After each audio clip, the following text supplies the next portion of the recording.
If you have your own business and you woke up today feeling tired or any time in the recent memory, then this video is for you. It's the number one thing for small businesses, time management, time wasters you want to avoid if you have a small business. Now, for those of you who don't know me, my name is Kris Ward, and those of you that do know me, you'll know that this is my second kick at the can at this today. So I did a video a little earlier, and some of you were kind enough to message me while I was doing it, and of course it's very difficult to read these things as you're doing this, but I was like sideways or upside down or something anyhow. So it's on my calendar today that I am going to get this done. So done it will be, and hopefully this time I will have a little bit more productivity and less public humiliation. So let me proceed. So when I started my business 10 years ago, I really did not appreciate how hard I would push myself to create a business. I always thought I was a hard worker, but my understanding of hard work completely changed when I had my own business. How hard it was just, words fail me. I stutter when I try to describe what I was willing to do as far as go without sleep and, take care of myself in order for the business to succeed. And so what happens, a lot of us fall into that. And if you can relate, please chime in, give me a thumbs up, let me know I wasn't alone. And over time, when I started working with more successful people, because I've been so blessed to work with people across North America, varying levels of success. And as I got different mentors and started reading up on highly successful people, I really started to notice how they manage time.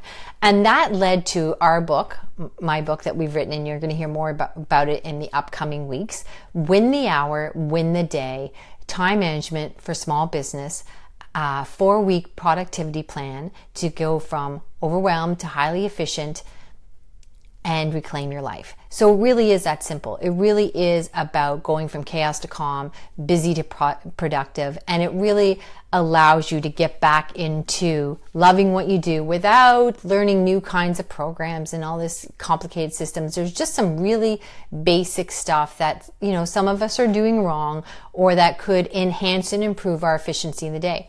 So the first tip I want to give you here, and we'll be giving you more tips as we move closer to the launch date, is in order to win the hour, you absolutely cannot be using to-do lists. I see you chiming in there. Oh, is working. Bring item account. Okay, sorry. Now there's little notes. How you do these two things at once? It's all very new to me.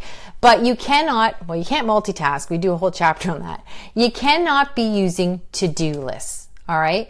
Now, I have read all kinds of books from highly successful people. I'm like a little bit of a documentary business junkie. And none of these people have ever mentioned, whoever your mentors are, your leaders of industry, they've never once referred to their to-do list. So let's take a look at that. There's 3 really important reasons why you don't use a to-do list. And why you don't use a to-do list, number 1, the most important one is it has no measurement of time. So whether you have 10 things on your list and you've got 3 of them might take 3 hours, 3 might take 3 minutes, there's no accountability for time. And the second thing is there's no accountabilities for what is the priority, what is an emergency, what task leads into the next task, so therefore it would be most productive to link them in that order.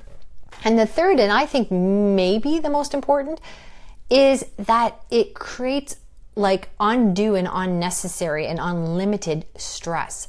There are whole books written on how the brain works and how, you're constantly adding to the to-do list and you're recycling and you're remembering, and the brain's highest level of efficiency comes from creating new ideas, not recycling and remembering them. So it's a huge waste of fuel, and it really adds to the psychology of how you navigate through your day and how it impacts your productivity. Like, it's just, that in itself could be, there's endless to discuss just on that one subject. So then what do? You're like, okay, Kris, that's great. We took the to-do list off. What do you do? Now, I know this is going to really seem simple and oversimplified, but you use your calendar. And if any of this, you people can relate to any of this, it's not just me, and that you've started a business or at some point during your business you've been really stressed out, then you know what? Give me a little thumbs up. Let me know I'm not the only one. So you use your calendar. Now, again, this sounds really oversimplified, and we're going to talk about this more as we get closer to the launch date, and of course it's in the book. But your calendar allows you to show where how much time you have, where it goes, and what your priorities are. And a lot of really successful people will say you can tell a lot about a business and a person if you look at their calendar, because it's where their time is spent, and it's very clear. So again, I don't want to simplify this for you. It's not that quick to turn this on and off. There's some strategies you have to put in place, but I just really want you to take a look at that to-do list, and I want you to understand, at least grasp today, the damage it's doing for you, damage to you.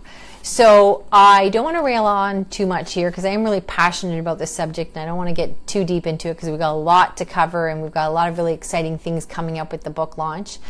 And as I mentioned earlier, I'm not flawless. I started this video earlier. Just as I hit go, it was a technical mess, and I think I was upside down, and people were telling me, and I was trying to do this at the same time. So I've kind of used my goodwill up for today. So anyhow, if any of this resonated with you on any level, please give us a little emoji. They're free.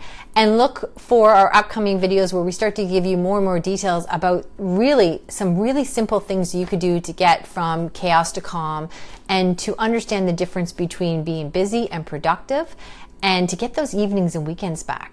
All right. So thank you for sticking this out with me, because it was